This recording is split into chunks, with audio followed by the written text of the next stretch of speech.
Hello everybody, हम doctor विशेष। और बचपन में हम सभी को मधुमक्खी या ततैया काटा तो होता है। हमारे तरफ कहा जाता था कि अगर कोई मधुमक्खी काट ले तो वहां पर हमें लोहा रगड़ना चाहिए। तो क्या ये बात साइंटिफिकली सच है? और आगे हम ये भी जानेंगे कि अगर कभी किसी को कोई ततैया या कोई मधुमक्खी काट लेती है तो उस केस में हमें क्या करना चाहिए। देखो, जब भी कोई मधुमक्खी डंक मारती है तो वो उस एरिया में फॉर्मिक एसिड, फॉस्फोलाइपेज और हिस्टामिन रिलीज करती है, और भी कुछ अदर सब्सटेंसेस भी रिलीज करती है।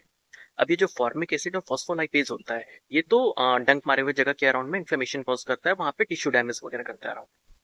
और जो हमारा हिस्टामिन होता है वो इचिंग कॉज करता है, उसकी वजह से वहां पे खुजली होती है। तो अगर हम लोग डंक मारे हुए जगह पे लोहा रगड़ते हैं तो जो मेटल ऑक्साइड्स होता है वो बेसिक इन नेचर होता है। तो लोहा रगड़ने से वहां पे एक एसिड बेस रिएक्शन होता है। मधुमक्खी का एसिड और मेटल का बेस, इन दोनों के बीच में एसिड बेस रिएक्शन होगा, जिसके वजह से जो मधुमक्खी का जो एसिड है वो न्यूट्रलाइज हो जाएगा। तो ये बात सच है कि मधुमक्खी के काटे हुए जगह पर अगर आप एसिड रगड़ते हो तो कुछ रिलीफ जरूर मिलता है। अब आप प्रॉपर बात करते हैं कि अगर हमें कोई चींटी काट ले, कोई मधुमक्खी काट ले या ततैया काट ले, तो इस केस में हमें क्या करना है, हम आगे उसे मैनेज कैसे करेंगे। तो देखो, मधुमक्खी जब डंक मारती है तो उसका जो डंक होता है वो हमारे स्किन में फंसा रह जाता है। तो सबसे पहले तो हमें उस डंक को निकालने की जरूरत है। तो निकालने के लिए आप क्रेडिट कार्ड का या फिर चाकू के ब्लंट एज का यूज कर सकते हो। उसके इस तरह स्क्रैप करके आपको निकालना है। किसी चिमटे या ट्वीजर की मदद से इस तरह से पकड़ के नहीं निकालना है। क्यों? क्योंकि आप जब इस तरह उसे पकड़ोगे तो उसके डंक में जो बचा हुआ वेनम होगा, जो मधुमक्खी का वेनम होगा, वो भी हमारे स्किन में आ जाएगा, जिसकी वजह से और भी ज्यादा तकलीफ होने लगेगी। तो सबसे पहले तो हमें उसके डंक को निकालना है स्क्रैप करके। उसके बाद हमें उस पर्टिकुलर एरिया को साबुन से धोना है, अच्छे से क्लीन करना है। साबुन भी हमारा बेस होता है, तो साबुन भी उसके एसिड को तो न्यूट्रलाइज करेगा ही, और साथ में इन्फेक्शन होने से भी रोकेगा। उस एरिया को वॉश करने के बाद में आपको वहां पे कोल्ड कंप्रेशन करने की जरूरत है, मतलब कि बर्फ लेकर या फिर ठंडे पानी से उस एरिया को सेकना है। जब भी आप कोई ठंडे चीज किसी एरिया में लगाते हो तो वहां पे ब्लड सप्लाई कम हो जाता है।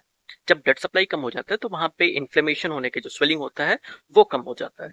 तो हमें कोल्ड कंप्रेशन देना है। तो मधुमक्खी के काटने पे हमें ये तीन चीज करनी है। सबसे पहले तो उसके डंक को निकालो, साबुन से उस एरिया को अच्छे से धो, और फिर उसके ऊपर कोल्ड कंप्रेशन करो, ठंडे चीज से, ठंडे पानी से या बर्फ से वहां पे सिकाई करने की जरूरत है। ठीक है। और सिमिलरली अगर हमें चींटी भी काटते हैं तो चींटी भी फॉर्मिक एसिड इंजेक्ट करता है। तो उस केस में भी हमें साबुन से धो लो या फिर मेटल रगड़ लो। वैसे आज के टाइम में मेटल रगड़ने की जरूरत नहीं है, क्योंकि हमारे मेजोरिटी साबुन जो होते हैं वो बेसिक इन नेचर होते हैं। तो अगर आप जब साबुन से ही धो लेते हो तो वहां का एसिड जो है वो न्यूट्रलाइज हो जाता है। और फिर चींटी के भी केस में वहां पे आप कोल्ड कंप्रेशन, मतलब बर्फ और पानी से सिकाई कर सकते हैं। अब बात करते हैं कि अगर ततैया काटा हो, ततैया को इंग्लिश में वास्प कहते हैं, कुछ लोकल एरियाज में बिड़नी भी कहते हैं। तो अगर वास्प काटा हो तो वास्प के काटने के केस में वास्प जो है वो बेस इंजेक्ट करता है। तो अगर ततैया काटा है उस केस में अगर हम लोग लोहा रगड़ते हैं या फिर बेकिंग सोडा लगाते हैं तो वो काम नहीं करेगा, क्योंकि बेस को न्यूट्रलाइज बेस नहीं कर सकता। तो ततैया या वास्प के बेस को न्यूट्रलाइज करने के लिए हमें वहां एसिड लगाना पड़ेगा। जैसे कि हम लोग नींबू लगा सकते हैं, नींबू में साइट्रिक एसिड होता है, तो वो उस एरिया को न्यूट्रलाइज कर देगा, उसके बेस को। दूसरा, हम लोग विनेगर डाल सकते हैं, विनेगर में भी एसिटिक एसिड होती है, तो वो जो है उसके बेस को अगेन न्यूट्रलाइज कर देगा ये एसिड।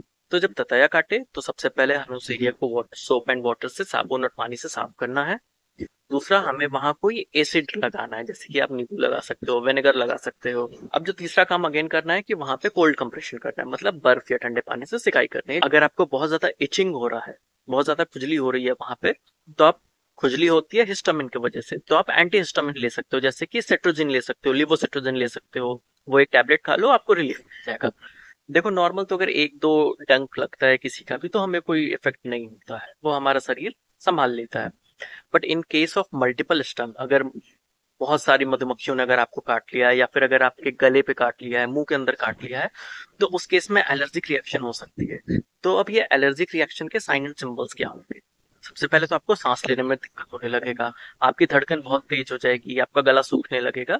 मतलब जो कि एलर्जिक रिस्पॉन्स होता है, वो सारे रिस्पॉन्सेज हमें मिलते हैं।